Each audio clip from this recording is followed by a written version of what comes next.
Bonsoir chers téléspectateurs et bienvenue dans votre émission Zoom sur. Ce soir, nous allons parler de l'épidémie de la fièvre plutôt de la vallée du Rift qui a fait éruption dans plusieurs régions de notre pays depuis presque un mois. Nous déplorons plusieurs décès dus à cette fièvre. Des cas de pastel rose cameline ont été également enregistrés.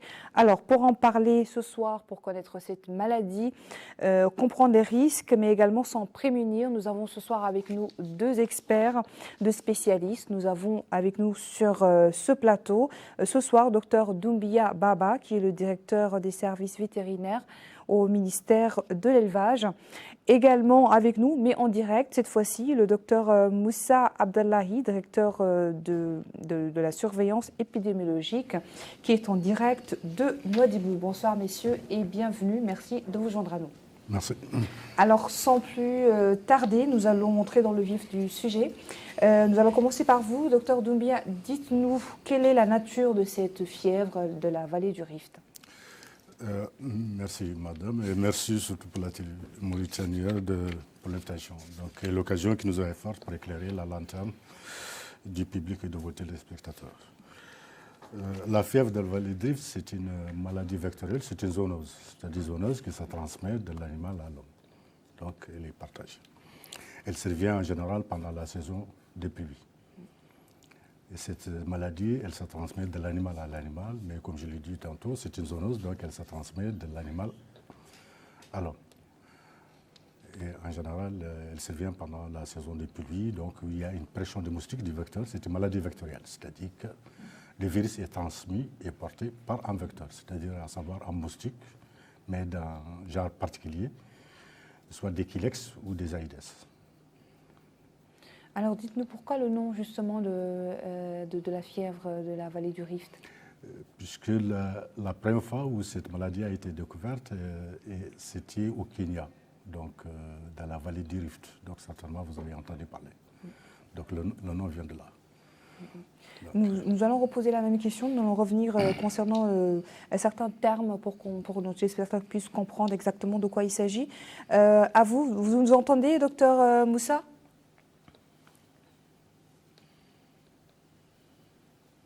Donc, je crois que la liaison avec Nouadhibou n'a pas encore été établie.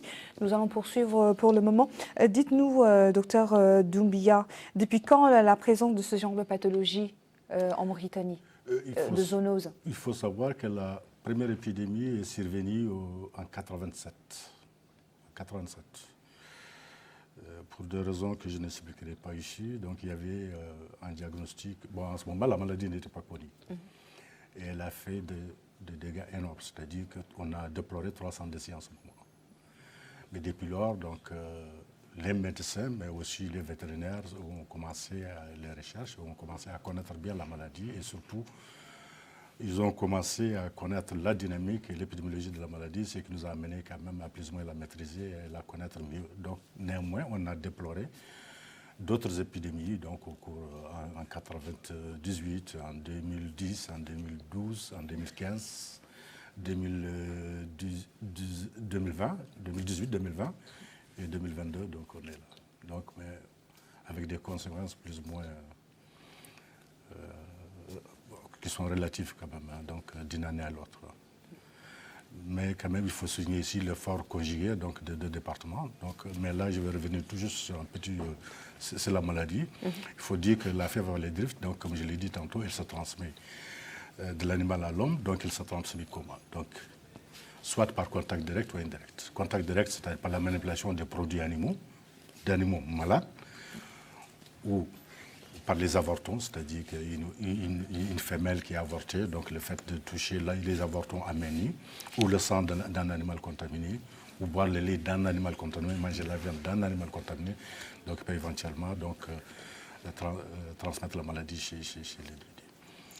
Ou la piqûre d'un moustique éventuellement, donc, puisque c'est une maladie, comme on l'a dit tantôt, vectorielle, puisque le vecteur est...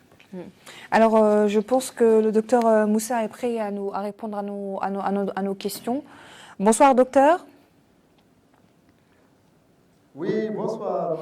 Merci de vous joindre à nous. Alors, nous avons déjà débuté le débat.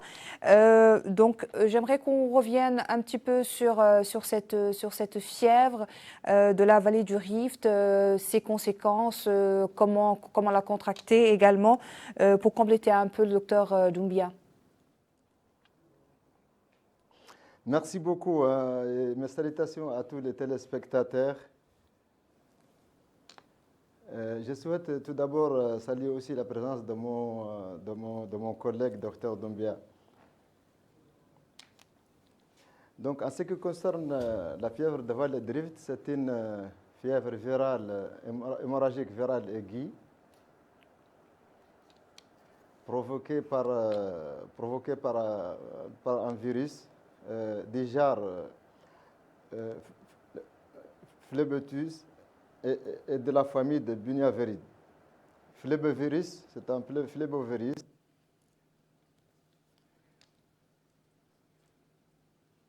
Dr Doumbia l'a dit, qui n'est plus une nouveauté pour notre pays. Donc, depuis les années 80, nos services de surveillance épidémiologique enregistrent périodiquement des cas de cette épidémie. Elle est souvent liée à des fortes pluies et des inondations. Et comme vous savez, comme je suis juste rappelé que l'un des apparitions la plus accentuée, c'est dans les années 87, dans la vallée du fleuve Sénégal, où nous avons enregistré dans les pays du bassin du fleuve.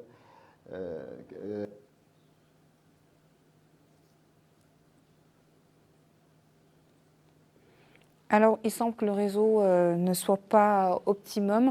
Docteur Doumbia, dites-nous, concernant vous avez utilisé un terme tout à l'heure concernant les maladies de zoonose. Est-ce que vous pouvez revenir plus en détail pour expliquer aux téléspectateurs qu'est-ce que ça signifie, qu'est-ce que ça implique? Maladie zoonotique, c'est-à-dire c'est une maladie qui se transmet de l'animal à l'homme. Donc c'est tout simple. C'est une maladie commune à l'homme et à l'animal. Elle s'en transmet de l'homme à l'homme, de l'animal à l'homme. Et comme je l'ai dit tantôt, il y a des moyens de transmission, soit par contact direct, c'est-à-dire que vous touchez les tissus biologiques d'un animal malade, que ce soit le sang, que ce soit les avortants, et là, vous contractez la maladie. Ou bien indirect, ça à travers un lait d'un animal malade ou d'une viande d'un animal malade. Donc là, vous contractez la maladie. Et par piqûre du moustique qui porte le virus, puisque c'est une maladie vectorielle, qui porte le virus et éventuellement, donc, il y a possibilité de contracter la maladie à travers. Ça, c'est les voies de transmission. Alors, est-ce qu'il y a une particularité, une spécificité justement concernant... Est-ce qu'il est question, quand on parle de maladies zoonotiques, si je prononce bien, est-ce qu'il y a une spécificité, il y a une période donnée, ou est-ce que c'est lié au climat, est-ce que c'est lié à des facteurs ici? La particularité de la fièvre vallée du Rift, c'est que, comme je l'ai dit tantôt, c'est une maladie vectorielle. Donc, il dit vecteur, donc il y a un écosystème propice. Je l'ai dit, c'est lié le plus souvent à la saison des pluies. Le docteur Moussa l'a rappelé tout à l'heure, donc quand il y a beaucoup d'eau, des inondations, donc c'est un écosystème propice au développement des vecteurs. Et qui dit développement des vecteurs, donc à deux niveaux. D'abord, il y a une forte pression des vecteurs, mais de l'autre côté, on peut avoir l'éclosion des œufs qui étaient enfouis dans le sol. Donc avec les inondations, avec les conditions écologiques d'humidité, donc les œufs peuvent éclore et ces œufs, quand ils éclosent, donc ils peuvent éventuellement donc, donner des vecteurs qui sont déjà contaminés, porteurs du virus. Donc c'est la spécificité. Donc, comment diagnostique-t-on cette maladie? Le diagnostic chez les animaux est très simple. Donc, le plateau technique qu'on a aujourd'hui au niveau des laboratoires nationaux, donc il est à un certain niveau qui nous permet quand même de faire les diagnostics correctement. Que ce soit au niveau des différentes espèces, par différentes techniques, dont la technique génomique, c'est-à-dire je parle de la PCR, mais aussi il y a une autre technique sérologique donc, qui utilise une technique ELISA. Bon, ça c'est propre au laboratoire, mais le plateau technique est assez fourni, que ce soit au niveau du laboratoire vétérinaire, mais aussi du laboratoire au niveau de la santé humaine. Donc sur ce plan, donc, on a confiance aux techniciens, mais aussi aux plateaux techniques qui sont sur place pour pouvoir diagnostiquer à temps éventuellement les prélèvements qui nous parviennent de l'intérieur lors de suspicion, mais aussi lors de la surveillance active qui a été mise en place. D'ailleurs, pour revenir sur cet épisode de la fièvre Vallée du Rift, c'était en début du mois d'août qu'on a détecté la première circulation virale à travers les troupeaux sentinelles qui ont été déjà mis, qui sont déjà installés. On a 28 troupeaux sentinelles qui sont installés. Ces troupeaux sentinelles, en fait, ils servent à quoi? C'est-à-dire détecter de façon précoce la maladie. Mais cette circulation, elle a révélé une circulation, mais à bas bruit. Quand on dit circulation à bas bruit, elle n'est pas accompagnée de manifestations. Puisque la maladie est caractérisée par les animaux par quoi? Par des avortements et la mortalité des jeunes. On avait une circulation du virus, le laboratoire l'a diagnostiqué, mais il n'y avait pas de manifestation clinique. Et le 17 octobre, c'est le premier foyer chez le dromadaire qu'on a eu au niveau de la Mokata, au niveau des localités qui relèvent de la Mokata de Tintan, qu'on appelle Bouderguer. Et là, on a révélé la présence du virus et une circulation virale au sein du troupeau camélien, donc les 17. Et les 18, le diagnostic a été déjà établi, puisque les prélèvements, donc, au plus, ils vont prendre 24 heures, arriver au labo, donc ils sont traités en urgence pour pouvoir donner le résultat en temps réel. Et depuis ce moment, bien avant le 17, donc le comité national de coordination, et ça, il faudra saluer quand même l'effort fourni par ce comité de coordination qui est multisectoriel, mais pluridisciplinaire aussi, donc, qui a installé sa cellule de veille et qui se réunit depuis plus d'un mois chaque jour, afin de proposer un plan d'action spécifique, donc, puisqu'il y a des ministères qui sont engagés, qui sont en première ligne, mais ce qui n'exclut pas qu'il y a d'autres départements qui contribuent d'une manière ou d'une autre quand même pour pouvoir juguler la propagation de la maladie. Okay. Nous reviendrons tout à l'heure sur les différents départements qui, un petit peu, comme vous avez dit, juguler un petit peu le virus. Alors, docteur Moussa, je ne sais pas si vous nous entendez. Oui, bonjour. Oui, bonsoir, docteur. Dites-nous, comment s'effectue la surveillance de cette épidémie? En fait, merci beaucoup. Je vais juste, si vous permettez, continuer à parler de la situation. Donc, comme Dr Doumbia l'a dit, en fait, depuis la fin du mois d'août, nous avons enregistré le premier cas confirmé de fièvre de la Vallée du Rift et un autre cas de fièvre Crimée au Congo. Et à ce jour, nous avons enregistré au total 26 cas positifs, dont des cas de fièvre Crimée au Congo,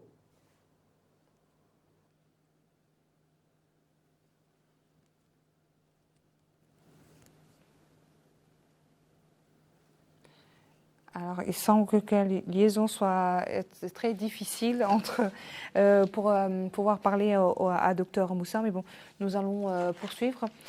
Concernant également la surveillance, tout à l'heure, pour y revenir, la surveillance de l'épidémie, comment l'établissement de cette surveillance-là peut surveiller un petit peu toutes les régions pour voir avec aussi ce que nous avons comme pluie cette année également, qui est comme vous l'avez dit tout à l'heure, qui est un vecteur, qui est un facteur aussi disons, je ne sais pas si je peux dire aggravation ou peut-être de révélation de cette maladie-là. Plus de développement des vecteurs. Bon, la surveillance, il y a deux types de surveillance. Il y a une surveillance passive, donc qui se fait que ce soit au niveau de la santé humaine, mais de la santé animale. Donc, je parlais plus de la santé animale. La surveillance passive, c'est une surveillance continue. C'est-à-dire que l'agent a obligation de surveiller, de relever le moindre cas suspect éventuellement. Puisque pour chaque maladie, on a un réseau d'épidémie-surveillance qui a un mandat de surveiller, de prendre en charge la surveillance à peu près d'un certain nombre de maladies qui ont été choisies sur la base, que ce soit économique, mais aussi médicale ou sanitaire, dont la fièvre Vallée du Rift qui est une zoonose majeure.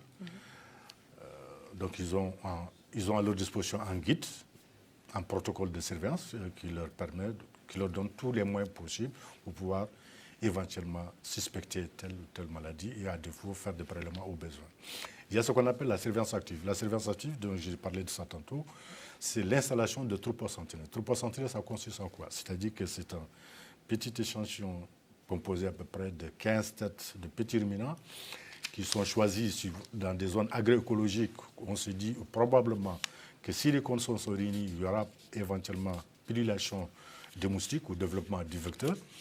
et qui sont surveillés chaque mois. C'est-à-dire qu'il y a des prélèvements qui nous parviennent et ils sont analysés pour voir éventuellement est-ce qu'il n'y a pas une circulation virale. Et ces 28 troupeaux sentinelles sont éparpillés sur l'ensemble du territoire. Donc on couvre pratiquement les 15 villages.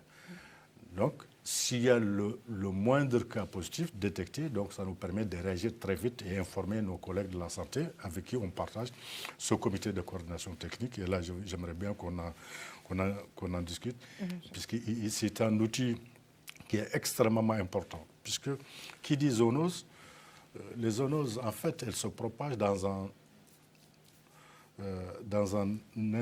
l'interface homme-animal-environnement. Donc, c'est cette interaction entre l'homme et l'environnement, puisqu'ils partagent un environnement commun. Donc, c'est là où se situe la propagation de la maladie.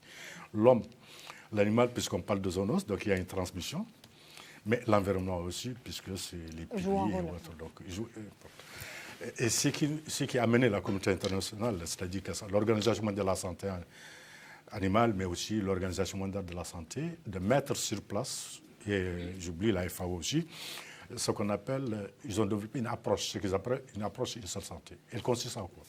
Elle consiste à une coordination multisectorielle et pluridisciplinaire. Puisqu'ils se sont rendus compte que pour les zoonoses, un département seul ne peut pas lutter à lui seul contre ce fléau, puisque l'espace est partagé par plusieurs départements. Chez nous, par exemple, ce qui a permis à mettre en place un comité technique de coordination, et ce comité de coordination, il relève d'un comité interministériel présidé par le Premier ministre, donc qui a fait l'objet d'un arrêté en 2020. Il y a un comité interministériel, il y a le comité technique de coordination, donc qui est présidé par le directeur général de la santé publique, dont j'assure la présidence, la vice-présidence d'ailleurs. Et ce comité se réunit en période de crise. Il consiste en quoi? C'est-à-dire la surveillance, la riposte et la communication. Il faut surveiller, il faut lutter, donc faire la riposte éventuellement, et il faut surtout communiquer, informer. Informer pourquoi? Informer pour que les populations cibles bannissent les gestes qui peuvent favoriser éventuellement la transmission. Et ça, c'est un volet extrêmement important et qui a fait l'objet de communication, que ce soit à la télé, mais à la radio aussi, mais des visites de terrain, des missions de terrain donc, qui viennent de rentrer. Il y a d'autres qui prennent le relais ces jours-ci. Et là, on se trouve que c'est extrêmement important de faire cette communication de proximité auprès des populations cibles. Quelles sont les populations cibles? Puisque c'est les éleveurs qui sont en contact avec les animaux, mais il y a les bouchers qui manipulent les produits, mais il y a les vétérinaires et les personnels de santé, éventuellement, qui peuvent être en contact avec une personne qui est malade, éventuellement, puisqu'il y a des manifestations par des saignements et autres. Donc, en contact, éventuellement, ils peuvent... Donc, il y a tout un lot de précautions. Donc, ce qui a amené éventuellement, donc, bien entendu qu'on travaille de façon en parfaite concertation et coordination, mais il y a des actions spécifiques pour lutter contre ces maladies. Au niveau de l'élevage, qu'est-ce qu'on a fait? Comme je vous dis, c'est une maladie vectorielle. Donc, c'est un cycle. Il faut couper les cycles. Pour couper les cycles, il faut utiliser des produits répulsifs qu'on utilise sur l'animal pour casser le cycle, la dynamique du vecteur. Donc, on utilise des produits répulsifs. C'est-à-dire? Répulsifs. C'est des produits qui évitent que le vecteur ne se pose sur l'animal, ne le pique, en fait. Les moustiques. Bon, voilà, les moustiques. En fait, c'est le vecteur en question. C'est un genre particulier de moustiques qu'on appelle les Aedes, il y a les Kilex aussi. Donc, il y a les produits répulsifs. Mais aussi, il y a les moyens de protection à mettre à la disposition des agents de santé aussi, de façon générale, que ce soit vétérinaire, mais de la santé humaine aussi. Que ce soit des masques, des gants, mais de protection qui leur évitent éventuellement d'être en contact avec les produits d'un animal ou individu éventuellement contaminé. D'accord. Nous allons revenir tout à l'heure sur tout à l'heure la surveillance, la riposte et la communication de plus en profondeur. Je ne sais pas si Dr Moussa nous entend.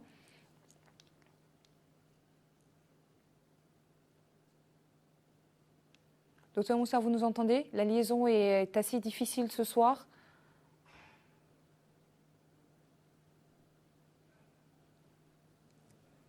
Alors, dites-nous, docteur Doumbia, concernant la surveillance. Vous avez parlé de la surveillance, de la riposte et de la communication. Donc, dites-nous plus en détail comment s'effectue justement ce passage entre la surveillance dans vos différents départements, bien entendu, et les services avec lesquels vous travaillez dans les autres ministères, les autres départements. La surveillance, la riposte et la communication. Mais la surveillance, c'est pour une alerte précoce, c'est pour pouvoir réagir très vite. Et dès que nous, on détecte, comme ça a été le cas cette année, dès les premières analyses qui ont révélé la circulation du virus, nos collègues de la santé ont été avertis. Et il y a des investigations complémentaires, puisque ce que j'ai omis de dire tout à l'heure, c'est qu'il ne suffit pas, il faut multiplier, puisque au vu de la situation climatique et écologique des différents sites au niveau des différentes wilayas, il fallait multiplier les prélèvements aussi pour voir est-ce que le virus ne circule pas ailleurs. Ce n'est pas seulement au lieu où il y a eu où le foyer a été déclaré. Il fallait multiplier les prélèvements ailleurs aussi, dans les autres wilayas.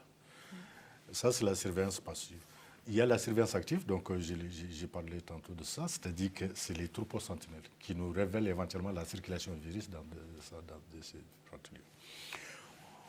Une fois que le virus est révélé, c'est-à-dire qu'on dit qu'il y a foyer, il y a une riposte, il faut réagir. Nous, qu'est-ce qu'on fait? Il y a d'abord une lutte contre le vecteur, c'est-à-dire une lutte antivectorielle, c'est que je parle de l'utilisation de produits répulsifs qui évitent que l'animal ne soit piqué, c'est-à-dire que là, vous cassez la dynamique du virus, ça veut dire que le cycle de la maladie s'arrête, mais aussi donc, interdiction de mouvement de la zone épidémique, de l'épidémie vers d'autres zones. On fait de notre mieux, donc assez difficile eu égard au mode d'élevage qu'on a. Et des fois aussi, ils ne sont pas disciplinés, ils n'écoutent pas les conseils, et bien que l'administration est engagée, mais les services aussi sont engagés. Il faut limiter au maximum les mouvements, c'est-à-dire surtout d'animaux. Surtout en cette période, c'est plus le dromadaire, des zones où l'épidémie a été déclarée, vers les autres zones qui sont indemnes, puisqu'ils peuvent transporter avec eux leur maladie. Et là, il faut communiquer auprès de personnes cibles, mais aussi du grand public. Donc, il faut miser au maximum sur la communication, parce que vous dites que les gens ne répondent pas toujours ne répondent pas toujours ou n'écoutent pas souvent les conseils. Donc, je pense qu'il faut maximiser ça, il faut l'effort, l'implication de tout un chacun, que ce soit nous, l'administration, les services régionaux et autres, les services de sécurité. Parce que quand on dit, il y a des réquisitions, je ne dirais pas tout le monde, mais éviter le mouvement, limiter au maximum les mouvements des zones où l'épidémie a été déclarée vers les zones indemnes, mais ça, c'est les b.a.-ba de l'épidémiologie pour pouvoir arrêter la propagation. Et il faut être conscient et sensible à ce qui se passe pour respecter les consignes qui ont été données par les services techniques sur place. Donc, je vais vous poser la question que j'aurais aimé poser à Dr Moussa. Concernant le diagnostic de cette épidémie-là, comment cela s'effectue? Diagnostic, c'est-à-dire une fois qu'il y a suspicion, c'est-à-dire comment se fait la suspicion, les prélèvements. Il faut que les techniciens, qui sont assez formés quand même sur ces différentes pathologies, puisqu'il y a un diagnostic, ce qu'on appelle des diagnostics légitimes, c'est une fièvre hémorragique virale. Il y a des signes qui vous disent ça, je peux suspecter la maladie. Là, vous faites le prélèvement et vous l'envoyez. Le prélèvement est conditionné avec le maximum de sécurité et de sécurité, donc envoyé au labo et analysé. Pour les animaux, bien entendu, au laboratoire national vétérinaire, donc, qui est à l'Office national développement de l'élevage et du pastoralisme, mais pour la santé, les prélèvements vont à l'Institut national de recherche en santé publique, où le plateau technique permet éventuellement de faire sortir les résultats le même jour ou sinon plus 24 heures. Donc les prélèvements prennent 24 heures pour l'acheminement, donc ceux qui viennent de l'intérieur. NEMA, donc il faut compter 24 heures pour les acheminer en Nouakchott. Et les analyses, donc ça dépend de l'heure d'arrivée. Donc si je viens le soir, donc le prélèvement et l'analyse est effectuée le lendemain. Mais sinon, là, je salue quand même l'effort qui sont fournis, les efforts fournis par nos techniciens de laboratoire et qui travaillent tous les jours, 7 jours sur 7 quand même. Donc, quand on parle j'en ai parlé dans mon introduction de pastorellose, je ne sais pas si je prononce bien, cameline. Là, c'est autre chose. Ça n'a rien à voir avec la fièvre de Vallée du Rift. Vous savez, à la faveur des conditions climatiques, on sort quand même d'une période de soudure. Ce qui fait que les animaux sont un peu éprouvés physiquement, mais avec la pression et le stress et les déplacements. Le stress peut être causé par les déplacements, donc ça cause des chocs qui font que ça agit sur l'immunité des maladies. Mais sinon, les passerelles, en temps normal, les animaux vivent avec. Mais en cas de stress, donc, il y a le résurgence de ces bactéries qui font que cette maladie peut apparaître. Et dans sa forme vraiment foudroyante, septicémique, ce qui cause, ce qui apparaît actuellement de temps en temps chez certains dromadaires, et ça, c'est foudroyant environ. Cela peut affecter également l'être humain? Non. Non. C'est pourquoi je dis que ça n'a rien à voir. Ça n'a rien à voir. Pour revenir un petit peu à la fièvre de la vallée du Rift, tout à l'heure, Dr Moussa nous parlait aussi de la fièvre Crimée. Je ne sais pas si... La fièvre hémorragique Crimée-Congo. Bon, ça, c'est une autre fièvre hémorragique virale. Bon, le vectoriel, hein, donc mais elle est... Le vecteur ici, c'est une tique, ce n'est pas moustique, c'est une tique.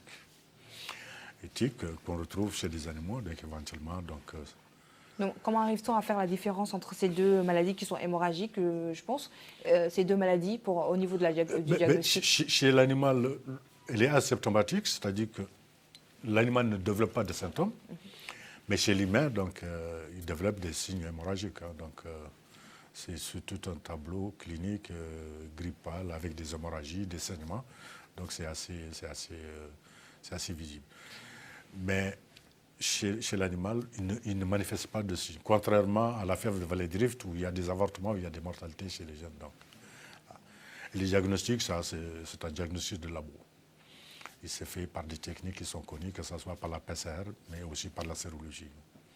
Ça devient quand même un petit peu compliqué si on n'arrive pas à détecter chez un animal, je veux dire, tout de suite, cette maladie pour l'éviter.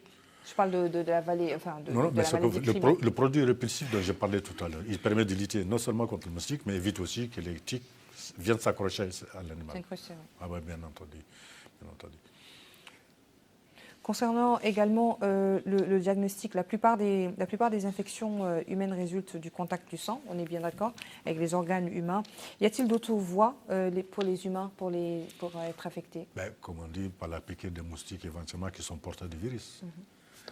Ce n'est pour rien que les gens demandent à ce que les gens se protègent, donc sous moustiquaire imprégné, évite de consommer éventuellement, non, de chauffer, évite autant pour moi, donc de consommer du lait mais chauffé, la viande bien cuite, et de porter des habits et de se protéger en manipulant, des habits longs, éviter la piqûre des moustiques, mais surtout aussi donc, pour se protéger en manipulant les produits d'animaux éventuellement dont le statut sanitaire est inconnu.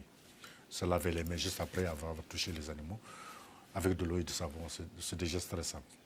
Quels sont les chiffres aujourd'hui de cette infection au niveau régional?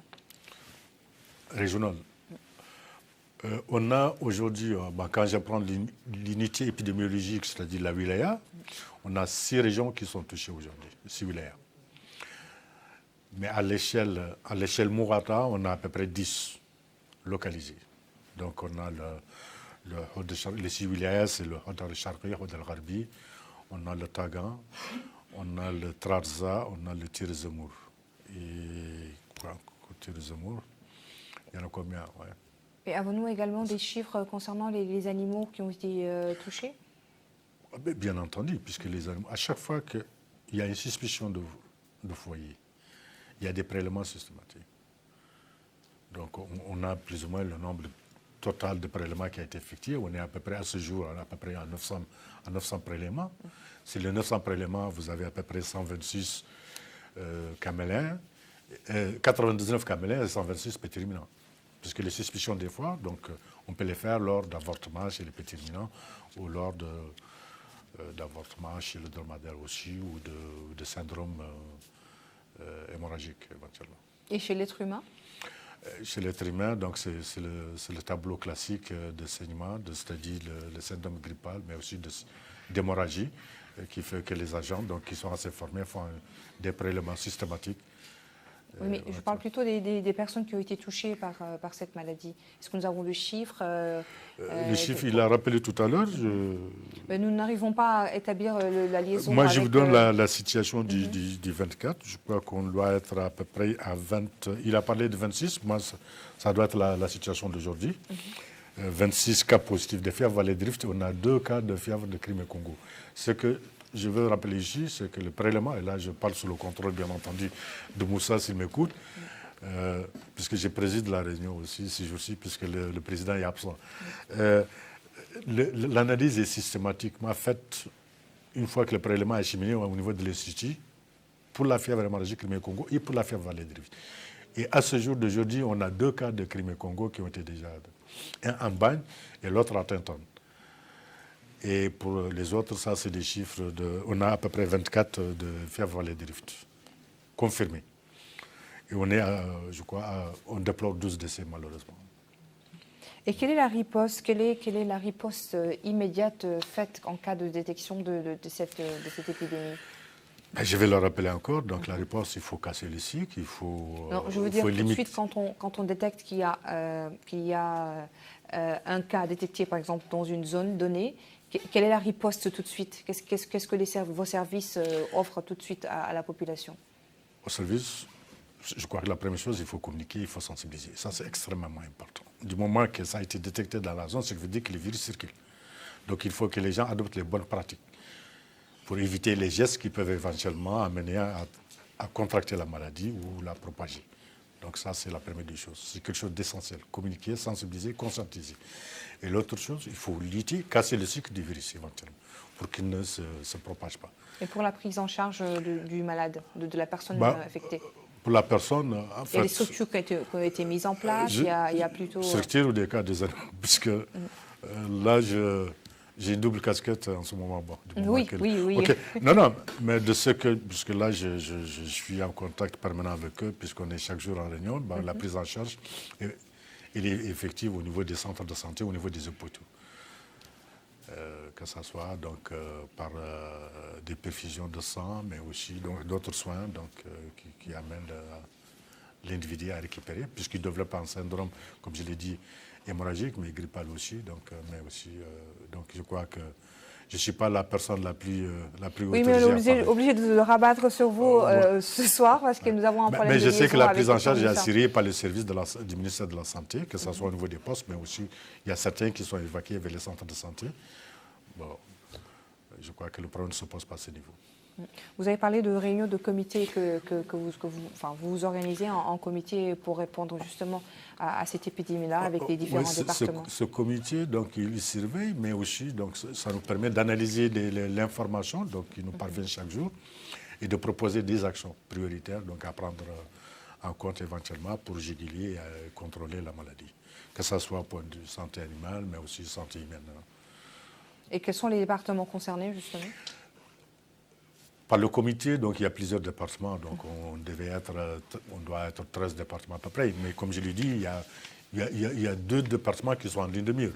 Il y a le département de la santé et le département de l'élevage.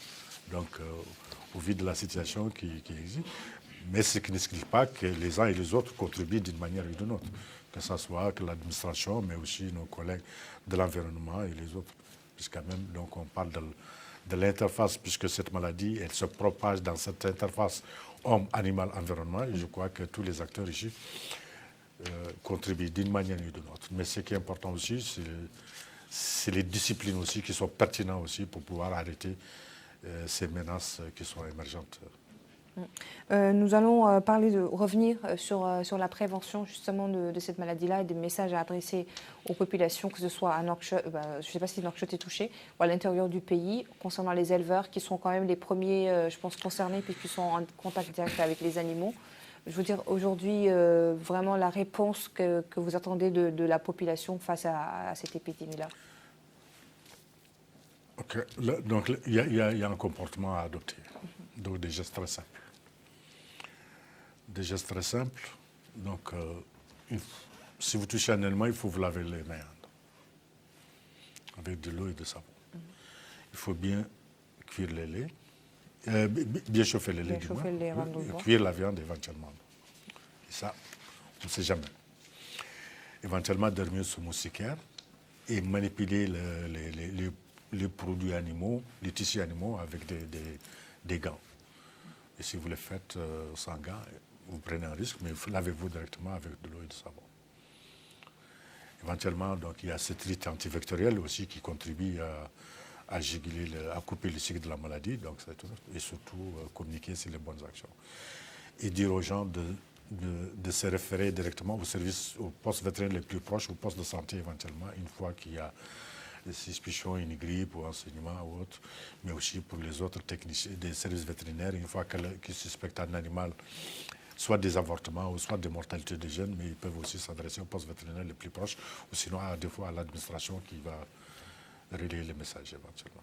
Ceci va quand même créer une petite, je veux dire, inquiétude s'agissant de la consommation du lait et de la viande en cette période. Non, mais c'est à moins, c'était prévention plutôt, on prévoit. J'ai dit dans ces zones où l'épidémie est.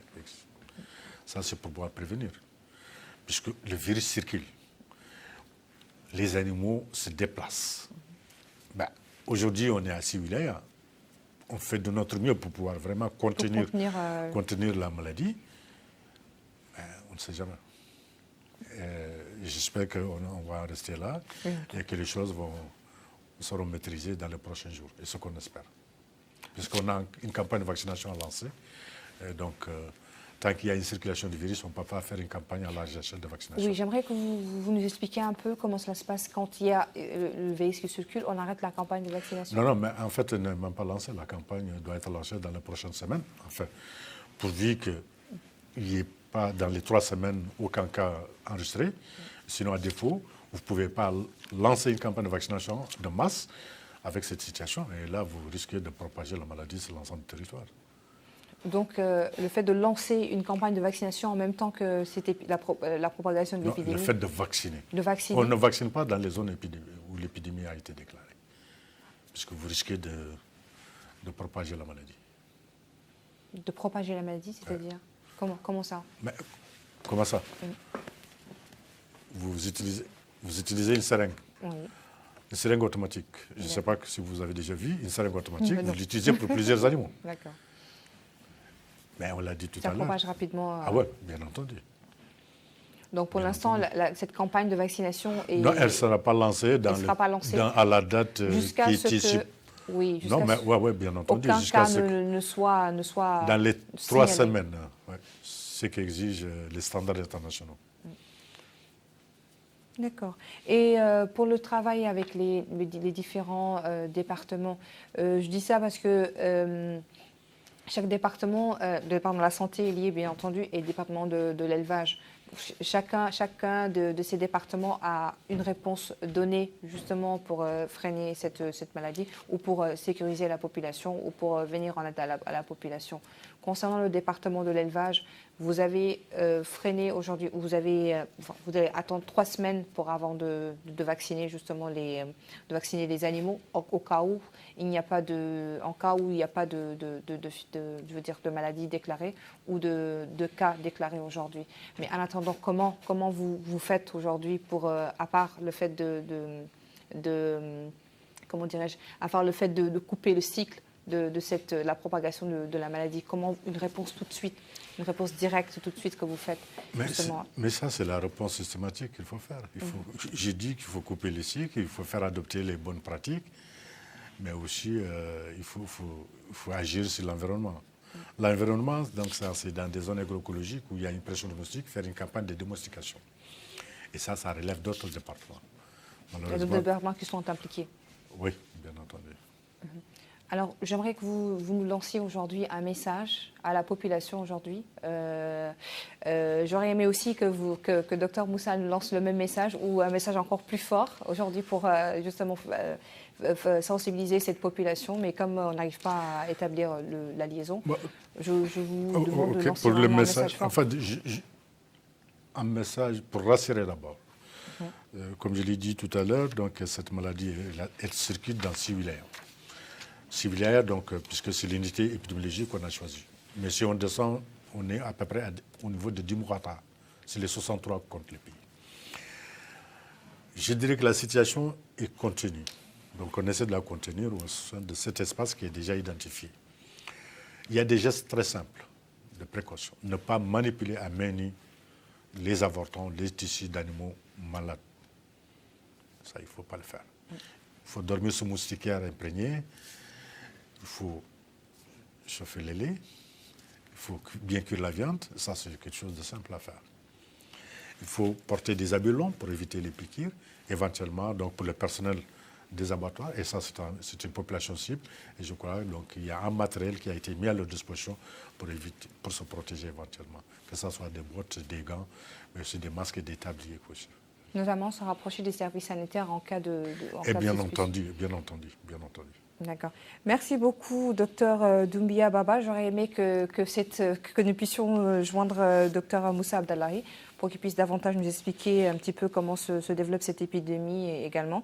Voilà, malheureusement. Alors, merci beaucoup. Je rappelle que vous êtes le directeur des services vétérinaires au ministère de l'Élevage. Oui. Merci d'avoir répondu à nos questions, même des questions. On vous a un petit peu acculé avec des questions. Merci beaucoup et très bonne suite des programmes sur REL Mauritania. Merci.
مشاهدي الأعزاء، مشاهدي قناة الموريتانية، السلام عليكم ورحمة الله وبركاته. يسرني أن أرحب بكم في مستهل هذه الحلقة المباركة من برنامجكم الأسبوعي معاملات.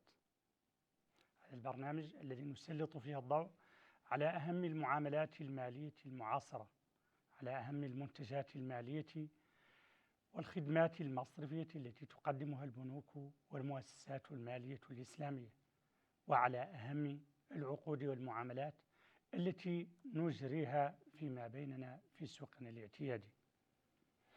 لا يزال الحديث مستمرا معنا في هذه الحلقات التي نخصصها لعقود الثروة الزراعية. أجل، عقود الثروة الزراعية تلك العقود التي راعى فيها الفقه خصوصية هذا الجانب وأهميته للاكتفاء الذاتي ولخلق ما يعرف اليوم بالأمن الغذائي. كان ذلك حين خصص الفقه عقودا متنوعة مخصصة للمتدخلين في الجانب الزراعي، مستثمرين وخبراء وملاك أراضي. تعامل معهم بإيجابية وأباح لهم ما لم يبح لغيرهم في هذه العقود المختلفة والمتنوعة، بغية فتح المجال أمامهم، أمام جميع المتدخلين في جانب الثروة الزراعية وتحقيق الاكتفاء الذاتي والأمن الغذائي للأمة، بغية إيجاد الفرص في مختلف نواحي هذه المجالات. تحدثنا عن المزارعة وخصصنا حلقة أخرى للمغارسة، ونتحدث اليوم عن عقد ثالث من العقود الفقهية المخصصة لهذا المضمار، ألا وهو عقد المساقاة. المساقاة في أصل اللغة مفاعلة تدل على المشاركة، والمفاعل فيه والمشارك فيه هو السقي. نعم، هذا في أصل اللغة. أما المساقاة في الوضع أو في الاصطلاح الفقهي فهي تعامل بين الطرفين، أحدهما يمتلك أرضا عليها غراس من أشجار مثمرة معمرة كالنخل واللوز والزيتون ونحوها، بيد أنه لا يمتلك الوقت أو لا يمتلك الخبرة أو لا يمتلك الاستعداد للقيام على هذه الأشجار وعلى هذه الأرض بالإصلاح والسقي والرعاية والتأبير وغيرها. وهنالك طرف آخر يمتلك القدرة والخبرة والوقت للإسهام في هذا الجانب، إلا أنه لا يمتلك أرضا ولا يمتلك غراسا عليها. نتحدث في منظومتنا الموريتانية عن واحات النخيل، ونتحدث افتراضا أيضا عن الزيتون وأشجار اللوز والحمضيات المختلفة، مما يمكن أن يشكل الاكتفاء الذاتي لوطننا في هذه الجوانب أو في هذه الأدوات التي أصبحت تدخل في غذائنا شيئا فشيئا، أصبحت تدخل في وجباتنا الغذائية بالتدريج. إذن اشتقت المساقاة من أهم وأخطر وأخص ما سيقدمه هذا العامل المحترف لهذه الأشجار المغروسة، ألا وهو السقي، وإلا فإنه سيقوم بجميع الأعمال التابعة للسقي من تأبير وإصلاح ورعاية وغيرها. هنالك في المعاملة جانبان اثنان، هما العامل الذي سيقوم بالسقي والرعاية والتعهد، والجانب الآخر هو مالك هذه الأرض وما عليها من أشجار مثمرة. يكون العمل مقابل جزء مشاع من ما تخرجه هذه الأشجار أو ما تثمره هذه الأشجار المثمرة. أقول جزءا مشاعا، هذا هو التعبير الفقهي الأصيل، وعندما نتحدث بلساننا المعاصر فإن الجزء المشاع يطلق على النسبة المئوية، أن يتفق الطرفان على نسبة مئوية محددة من ما تثمره هذه الأرض وما يثمره هذا الغراس، نخيلا كان أو زيتونا أو حمضيات أو غيرها، على أن يقتسمه الطرفان على النسبة التي يتفقان عليها، هذا بما قدم من جهده وخبرته ووقته، وهذا بما يمتلك من هذه الأرض ومن هذه الأشجار. مقومات المساقاة أو أركانها عند الفقهاء هي أولا المتعاقدان، ويشترط لهما ما يشترط أو ما يتيح لهما صحة التصرف، أن يكونا مالكين أو مفوضين، وأن يكونا بالغين، وأن يكونا عاقلين رشيدين. نعم، فهذان عندما نتحدث عن المتعاقدين أحدهما يمتلك هذه الأرض وهذا الغراس، وأحدهما يمتلك بخبرته ويدلي بجهده في هذه المعاملة المباركة، هذه المعاملة التي تعاطى فيها الفقه الإسلامي وتعاطت فيها المعاملات المالية الإسلامية بإيجابية مع هذين الطرفين حتى يسهم في بناء الأمة وفي بناء الوطن، وحتى يحقق الاكتفاء الذاتي لبلدهما والأمن الغذائي لمواطنيهما. تعاطت معهما إيجابيا لأن مبدأ هذه المعاملة يقوم على ما يشبه الإجارة بالمجهول، والإجارة بالمجهول عندما تدخل إلى صفقة الإجارة فإنها تفسدها، لأن الإجارة كالبيع. نعم، إلا أن الشارع هنا تفهم، إلا أن الشارع هنا تعاطى بإيجابية، وكأنه يريد تشجيع المتدخلين في المجال الزراعي لما سبق بيانه وذكره. إذن المتعاقدان اللذان هما مالك هذه الأرض وما عليها من غراس، والعامل الخبير، هما الركن الأول. أما الركن الثاني فهي أرض عليها غراس قائم بالفعل، واحة نخيل قائمة، أو شجر ملتف من الأشجار المثمرة المعمرة كما أسلفت. إذا كنا نتحدث عن أرض بيضاء لا شيء فيها يراد أن تغرس فيها هذه الأشجار، فتلك هي المغارسة التي خصصنا لها حصتنا السابقة.